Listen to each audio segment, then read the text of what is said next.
ঈদ মানে আনন্দ, ঈদ মানে খুশি। আর এই ঈদটাকে একটু স্পেশাল করার জন্য অবশ্যই ঘুরতে যাওয়া জরুরি। আসলে ঈদের দিন ঘুরতে না গেলে লবণবিহীন তরকারির স্বাদ লাগে। আসসালামু আলাইকুম, কেমন আছেন? আলহামদুলিল্লাহ, আপনাদের দোয়া ভালোবাসা অনেক ভালো আছি। এদিকে আমার মেয়েটাকে রেডি করে দিয়েছে। ঈদের দিন তো একটু আলাদা আলাদা সাজগোজ থাকেই। মেয়েদের তো ঈদের দিন বাবার বাড়ি যাওয়ার মজাই আলাদা, আর এই দিন ছেলেদের তো ডিমান্ড অনেক বেশি থাকে।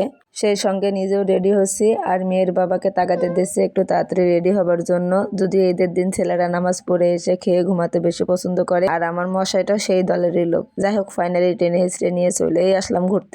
এসে দেখি মা গো মা, শুধু আমরাই বাড়িতে ছিলাম, বাকি সবাই রাস্তায়।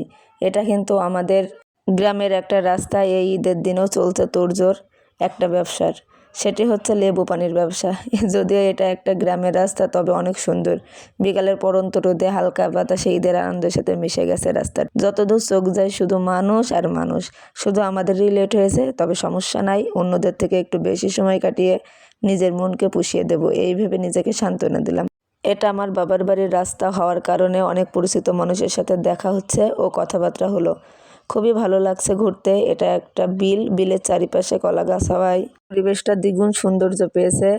রাস্তার পাশ জুড়ে পানি থাকায় হালকা ঠান্ডা বাতাস বইছে। গরমের মধ্যে খুবই আরাম লাগছে এই অনুভূতিটুকু। এদিকে আমি সবার দিকে তাকিয়ে তাকিয়ে দেখছি সবার সাজগোজ কেমন হয়েছে।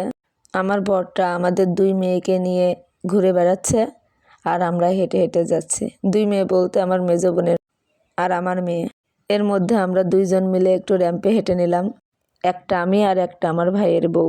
সবাই ভালো থাকবেন, সুস্থ থাকবেন, আমাদের জন্য দোয়া করবেন। সবাইকে জানাই ঈদ মোবারক।